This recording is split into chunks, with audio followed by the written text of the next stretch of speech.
The Vortaxian assault squadrons had never known defeat. Their cybernetically enhanced bodies, coupled with neural combat implants, made them the undisputed masters of warfare across 3 galactic sectors.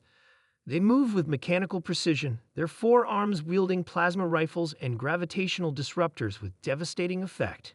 For centuries, planetary systems surrendered at the mere rumor of their approach. Commander Zexthal stood on the command deck of the Indomitable Claw *, watching tactical displays of the upcoming assault on the human colony of New Anchorage. Intelligence suggested these humans were stubborn but ultimately primitive. Their homeworld, Earth, was classified as a Class 9 death world, a planet so hostile that evolution produced exceptionally resilient and adaptable species. Nonetheless, the commander remained confident. "Commence landing procedures," he ordered. "Standard intimidation protocol. I want their leadership structure collapsed before our boots touch dirt." The Vortaxian warriors dropped from orbit in gleaming obsidian pods, impacting the forested perimeter of the human settlement with seismic force. They emerged in perfect formation, hideous armor reflecting the light of the alien sun as their biosensors swept for threats.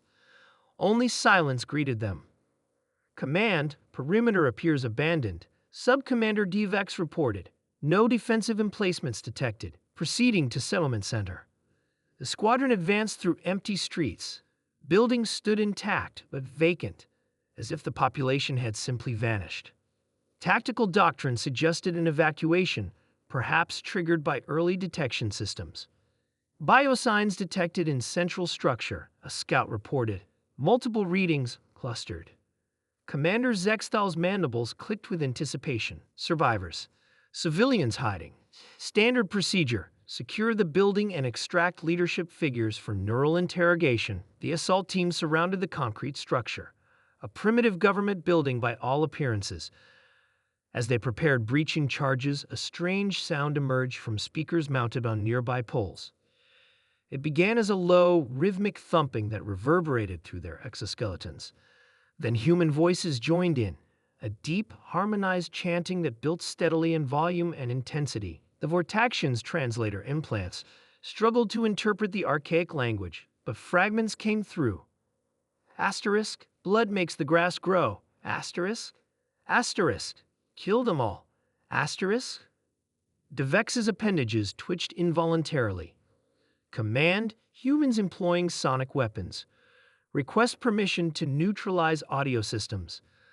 Before authorization came, the doors of the building swung open. No humans emerged. Instead, a collection of crude effigies stood in the doorway.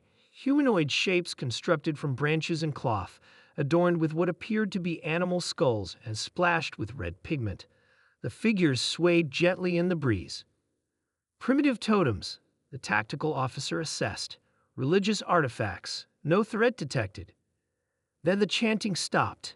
In the silence that followed, a single human voice called out from hidden speakers, weather forecast for invading forces, dark with scattered body parts. Laughter, harsh, primal, and disturbingly human, echoed through the empty settlement. The Vortaxians' combat neural networks registered confusion. This was not standard resistance protocol. No weapons had been fired, no defensive measures detected beyond these primitive psychological tactics. "Advance and secure the building," Commander Zexthal ordered, his voice betraying a hint of irritation. As the warriors approached the entrance, small devices scattered around the perimeter activated. They projected no energy signatures, deployed no weapons. They simply began projecting holographic images onto the fog that had begun to roll in from nearby environmental units. The images showed humans, ordinary humans in primitive battle dress, doing unthinkable things. A soldier smiling while cooking food over a fire made from what appeared to be enemy remains. Humans wearing necklaces of severed digits. Warriors painting their faces with substances the chemical analyzers identified as hemoglobin from multiple species.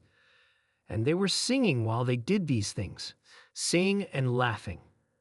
"Fabrications," the commander insisted. "Primitive intimidation tactics. Secure the building." The forward squad reached the entrance when they heard it, a soft clicking sound beneath their feet. Training took over. It froze instantly, weapon systems scanning for explosive devices. Instead, their sensors detected simple mechanical pressure plates connected to speakers. Music erupted around them, not the rhythmic chanting from before, but something far worse. Cheerful, upbeat earth music with lyrics about death and dismemberment, some with disconcerting enthusiasm, and accompanying the music, hidden projectors activated, displaying images of human children playing games that mimicked warfare with disturbing accuracy. They teach their young to fantasize about combat. A scientific officer transmitted voice modulation betraying shock. Their offspring simulate death for amusement. A mechanical whirring drew their attention skyward, where small aerial drones had appeared. Not attack drones, simple observation platforms. And attached to each one was a crude representation of Vortaxian head, with red fluid dripping from the severed neck. For beings trained in combat efficiency and logical warfare tactics, the sheer irrationality of the human approach triggered something primal in the Vortaxian neural architecture. Their evolutionary psychology recognized a fundamental truth. Any species that approached warfare with such psychological imbalance was unpredictable, potentially suicidal in its tactics. Commander Zexthal had seen enough. All units withdraw to orbital positions. Prepare planetary containment protocols. As the warriors retreated to their landing craft, a final message played through their communication systems, a human voice, unnervingly calm. We haven't even shown you what we do to worlds that resist.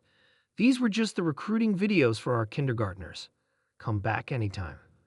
The Vortaxian High Command would later classify Earth and all human colonies under a new designation, Class 10 Death World. Approach with extreme caution, not because of their weapons or their technology, but because any species that turned warfare into an art form and psychological terror into a children's game was simply too dangerous to engage directly. From orbit, the human settlement of New Anchorage looked peaceful, almost primitive. The Vortaxians would never know that the entire defense had been orchestrated by 3 human psychological warfare specialists with access to Earth's historical military archives and a remarkable understanding of alien psychology. Sometimes, the most effective weapon was fear itself.